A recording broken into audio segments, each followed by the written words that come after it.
1,270 trilhão de reais. Essa é a soma de todas as taxas, contribuições e impostos cobrados no Brasil em 2010. Muito? Pouco?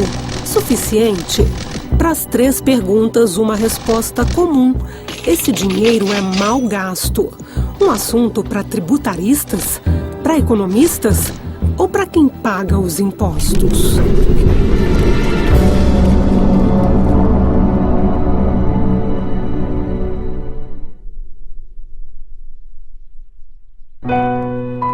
Bora, Vazinha. Ela tá com vergonha. Vem. Essa é Dona Maria, 7 filhos. Trabalha numa cooperativa. Recebe pouco mais de R$300 por mês. Pelos filhos que estudam, Dona Maria recebe mais R$134 do Bolsa Família. O marido está desempregado e, pior, está doente. Dona Maria paga todos os impostos em dia. E, por incrível que pareça, ela é uma das que mais paga.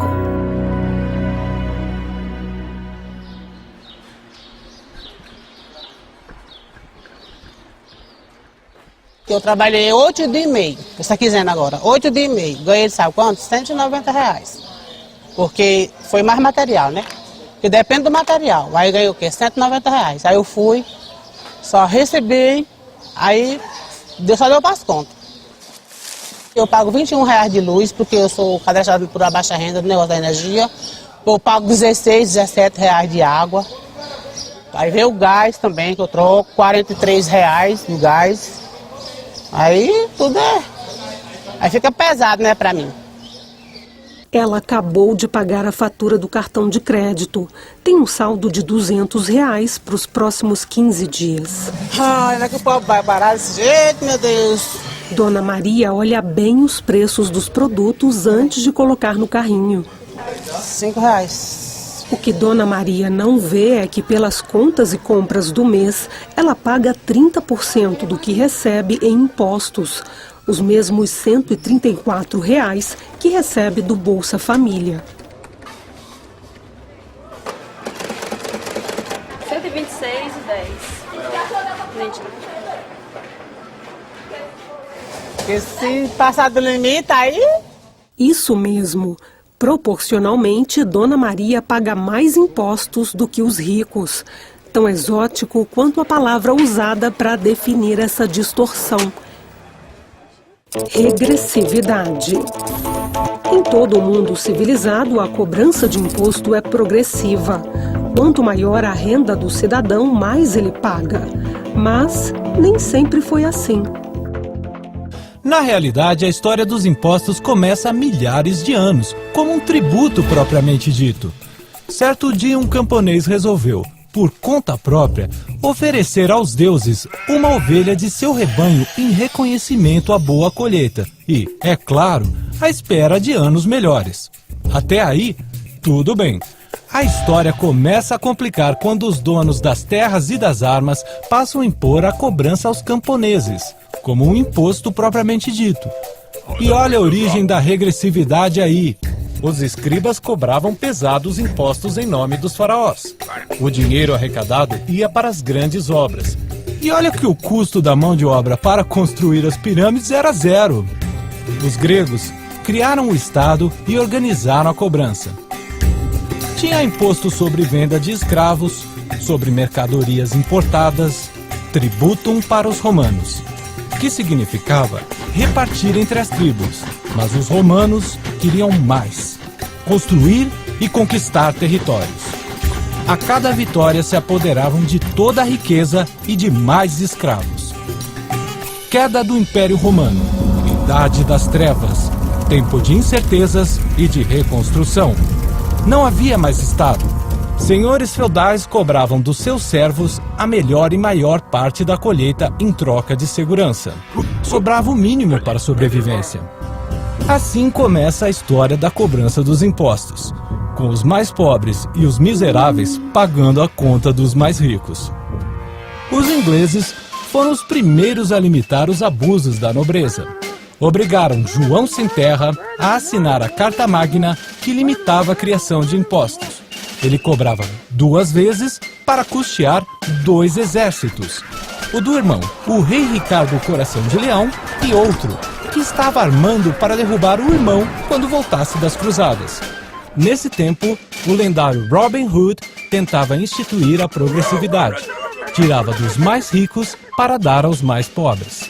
A Revolução Francesa também deu um basta aos excessos dos reis Luíses. Um deles, Luís XIV, chegou a declarar que o Estado era ele. L'État, c'est moi! E quem sustentava o Estado? Os burgueses e os trabalhadores. Os nobres só gastavam.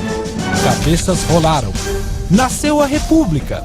E com ela a Declaração dos Direitos Inalienáveis do Homem.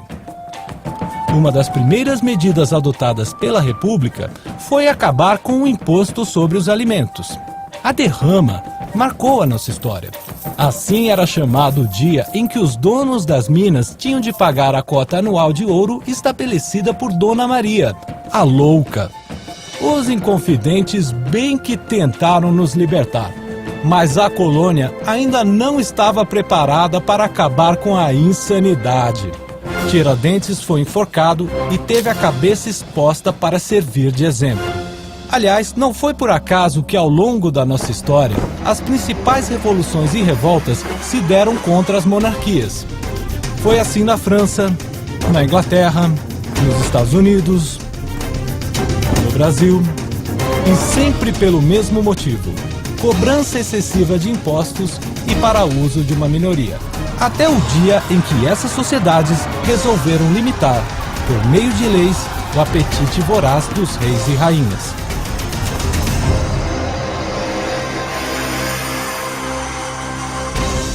Direitos e deveres garantidos pelas constituições, as leis máximas de todos os países. Para garanti-los, impostos cobrados de todos em benefício de todos. De todos? A gente acaba perguntando aonde está indo esse dinheiro? Por que não está sendo bem aplicado na infraestrutura, na educação, na saúde? Eu quero contribuir, mas eu quero a contrapartida.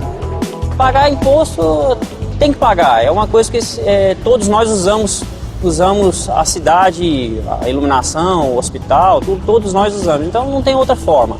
Mas que pelo menos a gente tem a sensação mesmo de que realmente está valendo a pena. A gente nunca calculou não, mas eu creio que a gente paga uns 20% do nosso salário a 30%, né? Só de imposto. Nunca cheguei a somar, não. Não estou vendo muita coisa em troca também do que eu pago, não. Cada país escolhe o que cobrar e quais serviços oferecer à sociedade. Quanto maior a presença do Estado, mais impostos ele cobra dos cidadãos e das empresas. Existe um termômetro para medir a carga tributária de cada um deles. Uma continha simples, mas difícil de calcular. É só dividir o quanto se paga de imposto, taxas e contribuições por tudo que é produzido por empresas e trabalhadores. No Brasil, a carga tributária é de aproximadamente 34%. Na Argentina, de 29%. No Chile, 21%. No México, 20%. Nos Estados Unidos, 28%. Na Inglaterra, a carga tributária é de 41%. Na França, 50%. Na Alemanha, 44%. Na Finlândia, 53%. Na Rússia, 24%. Na Índia, 12%. Na China, a carga tributária é de 21%. Afinal, o que isso significa? Carga tributária, de um modo geral, ela é importante e, digamos, crescente quando uma sociedade espera de um governo um determinado número de serviços. Então, uma sociedade brasileira espera que o governo brasileiro forneça, basicamente, serviços públicos para a população como um todo, e que os serviços sejam mantidos e gerenciados pelo Estado. Em outras sociedades, você pode fazer escolhas diferentes, escolher que são as empresas ou as famílias que vão bancar isso. Eu acho que precisamos buscar um equilíbrio, nem o subfinanciamento do Estado no México, nem uma estrutura como o Brasil criou, em que você tem uma propensão para gastar mais e não para gastar melhor. As políticas públicas, de um modo geral, foram estabelecidas como políticas para pobres. Quando nós estabelecemos políticas para pobres, acabamos tendo pobres políticas.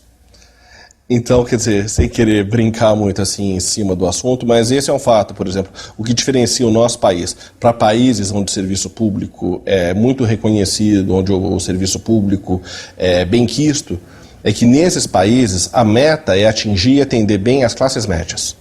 A classe média brasileira, sobre ela recai um ônus muito elevado, porque ela tem que pagar em tese pelos que não pagam, né?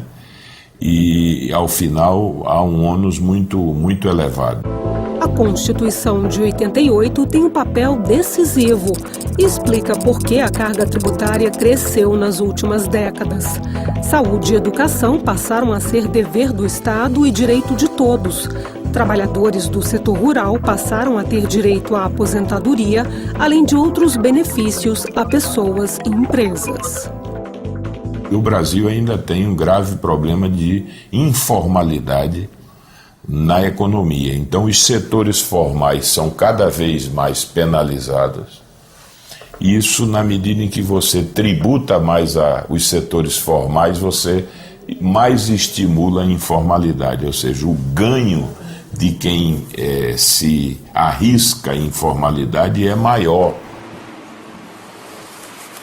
Eu pago os meus R$ 57,10 para o Simples Nacional, porque eu, como empreendedor individual, eu posso andar com a minha mercadoria dentro do carro, posso transitar com a minha mercadoria onde eu quiser.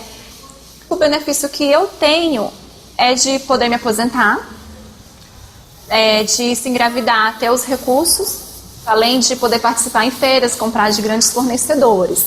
Quando eu era informal, tinha aquele medo de estar andando com mercadoria dentro do carro e alguém da Receita passar e ver você com aquele tanto de mercadoria sem nota fiscal. Então, é bom se formalizar por isso, porque te abre as portas para você poder estar crescendo e se movimentando junto à cadeia empresarial. Talvez se diminuísse a carga tributária um pouco, conseguiria ter menos evasão aí no caso, ou seja, menos sonegação, né? E eu acho que acabaria no final arrecadando-se muito mais. Como houve agora há pouco tempo mesmo a redução de IPI na linha automotiva aí no caso, que é um que eu trabalho hoje, gerou mais emprego, né? Fez um diferencial gigante. Então, se diminuir essa carga tributária, com certeza vai alavancar muito mais o processo de venda, de trabalho em questão, né, no caso. Automaticamente, o que vai acontecer? Vai aumentar a arrecadação. Você pode arrecadar mais na medida em que você possa ter um modelo que estimule o crescimento econômico.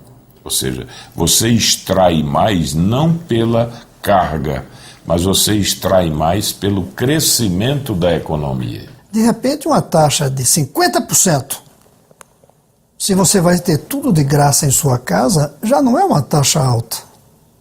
O importante é saber quanto paga e quanto você recebe. Eu acho que para o estágio do Brasil, nós deveríamos ter algo em torno de 25% sobre o PIB, o que daria ao Brasil uma condição de crescer a uma taxa mais alta e, ao mesmo tempo, garantir o financiamento das atividades essenciais, desde que o Brasil pudesse também ter um padrão de gestão de melhor qualidade no setor público. Por isso é difícil comparar a carga tributária dos países. O número em si não quer dizer muita coisa. O mais importante é observar o que cada país faz com o dinheiro arrecadado dos cidadãos e empresas. A China, por exemplo, tem uma carga tributária considerada baixa, mas o sistema de saúde não é capaz de atender a todos os chineses. A maioria da população não tem previdência pública, o acesso às universidades públicas também não é para todos. Muitos têm de pagar. As pessoas poupam para investir e garantir o futuro. Já a Finlândia tem uma das maiores cargas tributárias do mundo. O acesso à saúde, educação e previdência é público e de alta qualidade. A China e a Finlândia estão entre os países mais competitivos do mundo. Os países mais competitivos do mundo, que estão no top do ranking da competitividade, são os países do norte da Europa. Os países nórdicos, ou seja, Suécia, Dinamarca, Finlândia. A Finlândia, aliás, é campeã internacional da competitividade. E eles dizem muito claramente para quem queira ouvir: olha, o nosso sistema de políticas sociais custa caro, uma verdadeira fortuna, mas ele é um fator de competitividade.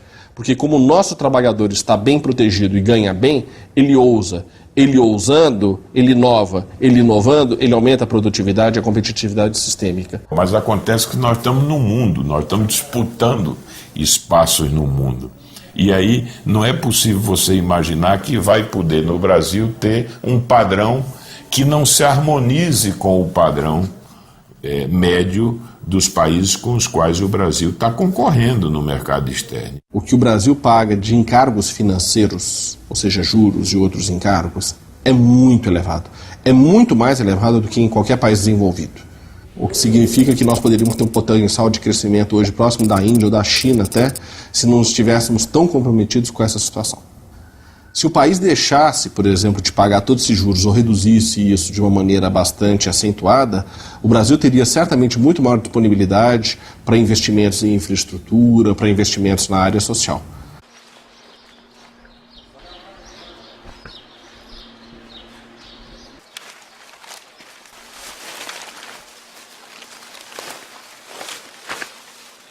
Eu fui criada trabalhando. Aí eu mesmo fui na escola, mas não aprendi nada. Naquele tempo, no Mobral, naquela época, eu tinha o Mobral. Aí eu falo para eles isso, que eles têm que se interessar, que eles têm que estudar para ter um futuro melhor, arrumar um emprego melhor. Porque eu estou trabalhando hoje no lixo, por quê? Porque eu não tenho estudo. Eu queria assim, eu gostaria assim, que melhorasse. O transporte, se fosse um maior. Além de pagar a passagem, tem que ir em pé. Segurança, tivesse mais segurança. Eu queria assim, que melhorasse o esgoto, voltar, que funcionasse o esgoto, que não tem ainda esgoto. Tem, mas não funciona. Esse menino aí é inteligente. Aí eu falo aqui em casa, todo dia eu reclamo, eu digo, para vocês arrumar um trabalho, vocês têm que estudar. É o que eu falo para eles. Se eu tivesse um estudo melhor, eu tava no lixo? Não, tava não. Aí eu falo, eu digo, se vocês não estudar, o caminho de vocês é esse, ó, ir pro lixo. Uma pessoa tem uma roupa, outra tem outra roupa diferente, isso não é imoral. Uma pessoa tem um carro, outra andar de ônibus, não é imoral.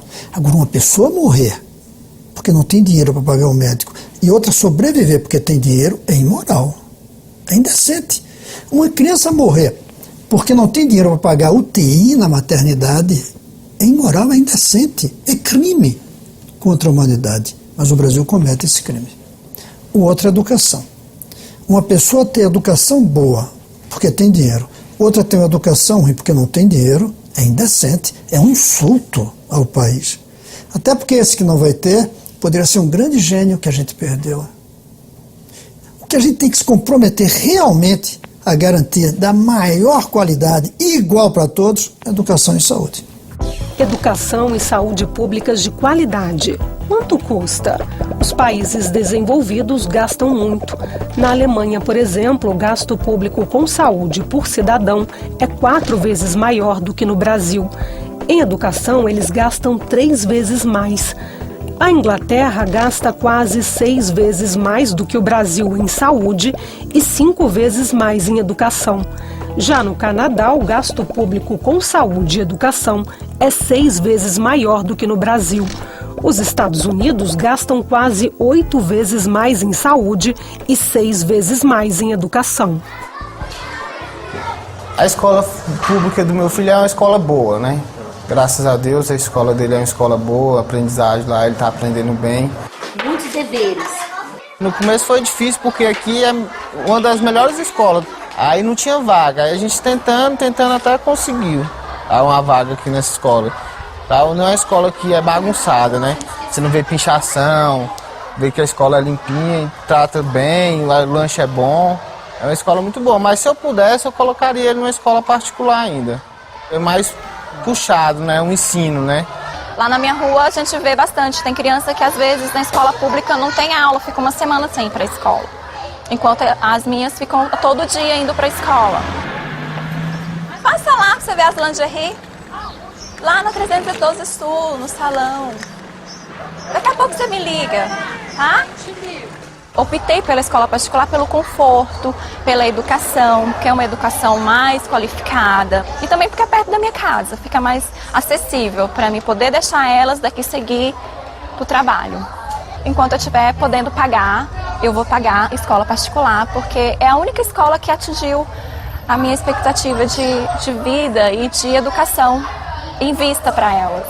Meu filho, ele estuda numa escola pública, por eu não ter condição hoje de pagar uma particular para ele, mas futuramente eu já estou economizando um pouco para que ele consiga, pelo menos no segundo grau, eu colocar ele numa escola particular para dar um suporte, uma orientação boa para que ele consiga entrar numa faculdade pública. Não tem sentido escola particular ser melhor do que pública.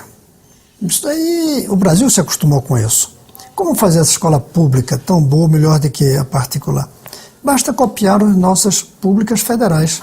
A média do IDEB das escolas públicas federais, que são cerca de 200, a média é melhor do que a média das particulares. Quem pode pagar relativamente pouco uma mensalidade não vai obter um nível de ensino sensivelmente melhor do que na escola pública. Eu diria que arrisca, inclusive, obter um nível de ensino muito igual, que ela vai ter um atendimento melhor, provavelmente. Quer dizer, não vai enfrentar tanta fila para fazer matrícula, a lista de materiais chega mais organizada, mas isso com participação na escola pública também funciona da mesma forma. Isso é uma característica do egoísmo brasileiro. O Brasil quer soluções privadas. A educação não é vista no Brasil como uma questão nacional, é vista como uma questão familiar. Você quer educar o seu filho, você não pensa em educar todos os filhos do Brasil. É uma deformação que nós temos. Poxa, R$450 é uma parcela de um financiamento de uma casa, né? Então, ou seja, eu estou investindo R$800 em educação particular, vivendo assim... no limite, né, tendo que comer, vestir, saúde e educação. Então, tudo isso a gente tem, porque nós trabalhamos bastante. Mas eu creio sim que se o governo tivesse uma escola pública de grande aceitação, de grande conceito, informações que trouxesse mais qualificação para as crianças, eu creio que sim, que esse seria uma quantia que daria para investir num imóvel, que seria nosso futuramente, né? Seria uma coisa para elas, né? Seria uma herança. 3 mil municípios brasileiros não dispõem de creches públicas. Isso significa que as mães solteiras, significa que as famílias de baixa renda, de baixo poder aquisitivo, dificilmente terão com quem deixar seus filhos para poder sair para trabalhar. Isso é decisivo na qualidade de vida e no rendimento que essas pessoas recebem. Graças a Deus eu tive essa oportunidade de ter uma sogra boa, um sogro que cuida do meu filho, né, durante o meu período de trabalho, mas não é todas as famílias que têm, então acho que deveria ser certo ter uma escola integral para o pessoal que não tem essa oportunidade que a gente teve. Eu acordo 5h20, porque meu esposo sai 5h20, né, aí eu começo a levantar ela às 6 horas. É um horário bem difícil. Também tem que ser mais cedo, que é uma luta. Chega, pra gente ir, senão a gente vai chegar mais atrasado. Esse cabelo eu escovar o dente. Eu tive que correr aqui na vizinha, pedir para ela ficar.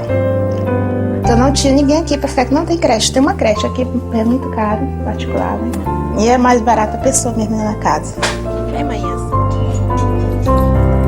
Ó, Giovana, hoje eu não quero reclamação na Graça com você, tá?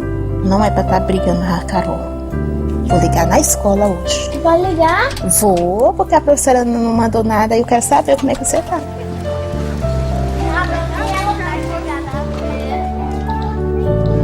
Me ajuda ficando com a Daniela até a hora de eu chegar, né? E fica até a hora da lotação pegar, mas eu pago pra essa. Almoça, ela cuida bem. Dou o lanche delas. Aí elas vão brincar, eu vou arrumar a casa. Aí chega 5 para 1, eu levo pro colégio. Dou banho, arrumo o cabelo, aí vou levar pro colégio. Porque o que eu acho que ele deveria ter era uma escola integral, né? Pra criança aqui. E não ter que... Isso de ter que ter transporte é uma coisa que a gente tem que acabar. A escola tem que estar perto da criança. Então eu sou favorável a publicizar, comprando vagas nas escolas particulares onde não houver pública. O público não aceita crianças menores de 3 anos. Então eu não ia colocar outra porque seria injusto botar uma na particular e outra numa pública.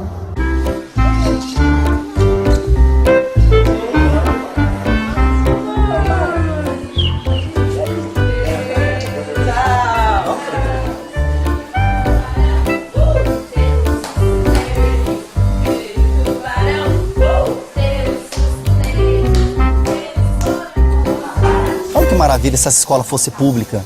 Era tudo de bom, não era? Se eu morasse aqui do lado,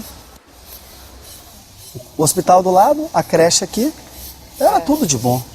É porque aqui funciona, porque aqui tem atividades, porque aqui tem arejado, que tem 10 professores. No dia que entra em greve o serviço de ônibus, eles mandam uma van buscar os professores. Então eu fico mais tranquilo. Em compensação, se você for numa escola pública, aí como é que a pessoa vai pegar um ônibus? Alguém vai mandar buscar? A classe média brasileira, ela quer dinheiro de volta do imposto para pagar a escola particular. Ela não luta por uma escola pública boa. Agora, eu estou gostando de pagar R$2.000 aqui? De forma alguma. Poderia estar viajando com esse dinheiro. Entendeu? E é um dinheiro que eu trabalho. Eu pago no meu consultório todos os impostos para poder viajar. Agora eu estou dando mais dinheiro do que eu já dou. Aqueles 5 meses que a gente já dá, eu estou dando 7. Pô. Tem que mudar, gente. O meu dinheiro não é para pagar escola particular. Não é para pagar remédio com tributação alta.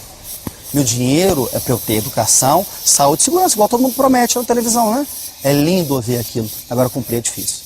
Quando um pai gasta um dinheirão para o filho estudar e o filho diz aos 17 anos que vai ser filósofo, o pai fica com raiva. Porque filósofo não ganha muito. Não tem ninguém mais educado que um filósofo. É o máximo da educação. Mais do que um médico, mais do que um engenheiro. Mas o pai não gosta, porque o pai quer é o salário. A gente, classe média brasileira, vê a escola como uma caderneta de poupança, em que todo mês a gente põe a mensalidade para depois receber de volta no salário do filho. Servidor público tem que botar filho em escola pública, tem que ser atendido em hospital público. No dia que isso acontecer, você pode ter certeza que o sistema muda. Não tenha dúvida, não tenha dúvida. Não faz muito. A Inglaterra quase que é demitida uma ministra porque descobriram que o filho estudava na escola privada. Ela quase foi demitida. Os jornais fizeram um escândalo e ela teve de tirar o filho. Os franceses não tiveram uma boa educação para fazer a Revolução Francesa. Eles fizeram a Revolução Francesa para ter um bom padrão de educação e de saúde. Quer dizer, eles exigiam das suas elites um melhor padrão de atendimento, já que eles trabalhavam e pagavam tantos impostos. E a gente fala que os países europeus já são ricos, têm renda alta. Mas não tinham quando fizeram a revolução educacional deles. Nós nos acostumamos com a ideia de que eles são ricos, podem ter boa educação. Foi o contrário. Eles foram educados, por isso têm boa renda. Nós verificamos em algumas municipalidades do Brasil, onde, por exemplo, os prefeitos se tornaram mais proativos em educação, que os níveis educacionais melhoram, que o desempenho educacional melhora. Mesma coisa vale para os serviços de saúde. Algumas cidades importantes do país, num determinado momento, resolveram adotar padrões privados para o atendimento de saúde na saúde pública. Isso funcionou muito bem e fez com que esses prefeitos fossem muito populares, fossem reeleitos e os serviços, de fato, contassem com muito melhores resultados. O Sistema Único de Saúde foi traído na regulamentação da Constituição de 88. Eu pegava filho em hospitais, tal, chegava nos hospitais 6 horas da manhã, saía 8, 7 da noite, filas e mau atendimento. Originalmente, eu fiz parte da Comissão Afonso Arinos, que assessorou a parte de saúde. Estava bem claro que a saúde seria um direito inalienável do cidadão. Tem hora que a gente faz uma consulta, os médicos passam um remédio que nem lá no posto tem, e nem às vezes o pobre não tem condição de comprar. A gente pobre não tem condição de comprar. Aí entrou um que eu chamo de bombom envenenado. Naquelas situações em que o Estado não tiver condições de prover, ele contratará a iniciativa privada. Minha desconfiança é que não se atende bem a todo mundo porque existem interesses em que uma determinada parcela não atenda bem para que se abra mercado para que outras áreas atendam. Quanto mais complementar você financia, menos recursos vai para o setor público. Era muito difícil eu marcar uma consulta, quando conseguia marcar, a médica não comparecia, porque estava atendendo o consultório dela particular. O médico, o profissional de saúde de todos os níveis, que estava trabalhando no setor público, ele também tinha compromissos no setor privado. É aí que está a origem dos tomógrafos e aparelhos quebrados nos hospitais públicos e funcionando gloriosamente no setor privado, pagos pelo governo com base na complementariedade. Eu estava ruim. Ruim que tinha hora que me dava assim aquela tontice que eu digo, vou morrer. Eu não vou comer não estou com fome. Eu dizia, eu vou morrer. E eu sentado lá passando mal. E os médicos estão aí, enfermeira passando, você está falando, não conhece, parece que não conhece ninguém. O pobre é tratado como cachorro. Mas não fala assim. Não é, como cachorro. Não é em todos, não estou dizendo em todos. Nós temos um exemplo aqui dentro de Brasília gigante, que o poder público tem condição de fazer uma saúde melhor, ter um desenvolvimento melhor, que é o Sara Kubitschek, né? Que ali é um exemplo, no caso, para todo o país. Você pegar a pirâmide social brasileira e pegar a pirâmide de atendimento do Sara, bate uma em cima da outra. As percentagens de renda e as percentagens de doentes atendidos naquelas faixas de renda são exatamente iguais na pirâmide social brasileira. Muito se afirmou que o Sara funcionava porque era caro, porque tinha dinheiro. Nós fizemos reiteradas auditorias. E no final, para não ter nenhuma dúvida, contratamos a Fundação Getúlio Vargas. Ela provou que toda a rede Sara era mais barata do que um hospital público brasileiro convencional, de mesmo porte. Por quê? Você não tem terceirização. Todas as pessoas que trabalham aqui em tempo integral, pagando bons salários. Aí a população começa a perguntar, por que ali também não pode ser assim? Eu acho que nós temos pela frente um caminho árduo e longo de mudar uma mentalidade e atrair novas gerações para um sistema que seja íntegro e exclusivo sob a responsabilidade do Estado. O setor privado, ele pode perfeitamente atuar, desde que corra o risco do capital. O setor privado brasileiro, em várias áreas, tem atuado muito bem, mas nós precisamos provavelmente refundar os pactos. O que significa que a saúde pública e o setor privado trabalhem de uma maneira com maior osmose. Então, por exemplo, qualquer pessoa que tem uma determinada doença, seja ela complexa, seja ela simples, ela vai ser atendida. Esse é um debate que a sociedade tem que fazer e acho que há espaço sim para que haja também uma participação do setor privado na área de saúde, sobretudo atendendo esses segmentos da população, vamos dizer, que querem ter acesso a um sistema mais sofisticado, mais caro, e que, portanto, tem que pagar mais por isso, né? Quando você atende situações que não são previsíveis e que requerem custos crescentes, por exemplo, um tratamento de câncer, ou um nível educacional mais elevado que requeira laboratórios, que requeira, digamos assim, um certo investimento em bens físicos, aí eles recuam porque o investimento é muito grande e o retorno não é necessariamente garantido. Raros são os planos de saúde que cobrem, digamos, o tratamento de um câncer e tudo que deriva de um câncer. E essas pessoas voltam para o setor público, de um modo geral, nos hospitais universitários. E são extremamente bem atendidas. Você vê que os Estados Unidos, que é a maior potência econômica do mundo, está discutindo a reforma do sistema de saúde nesse momento, na direção de uma maior, vamos dizer, presença do Estado, não é? Na universalização ou no alcance dos programas de atendimento à população. Os Estados Unidos gastam muito com saúde, mais do que qualquer outra sociedade ocidental, e gasta mal, porque a performance do sistema de saúde é ruim. Tudo que se gasta em volta do sistema de saúde é 16%, 17%. O Canadá, seu vizinho, gasta metade disso com resultados muito melhores. Quando eu falo que sobra dinheiro mesmo. O que falta é que esse dinheiro seja orientado exclusivamente para o setor público. Da maneira que nós organizamos hoje, a divisão de tarefas não é uma divisão de tarefas inteligente. Agora, como reorganizar isso? Tudo passa pela tributação e passa pela vigilância dos brasileiros. Evidentemente passa por uma maior consciência de que mesmo esse serviço público, ele é um serviço público pago, regiamente pago.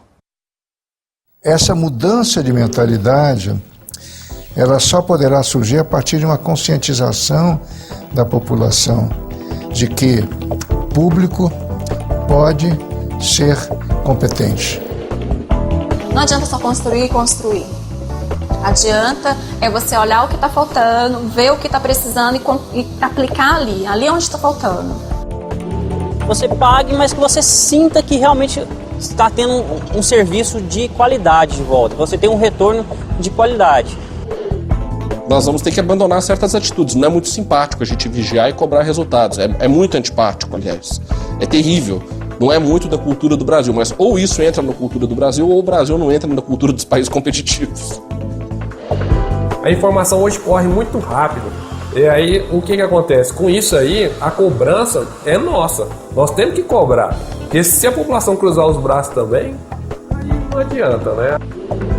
A coisa parece que dá para andar, basta o brasileiro ter força e querer. Não quis o ficha limpa? Por que não pode querer educação, não pode querer saúde? Tenho o direito que eu sou brasileiro.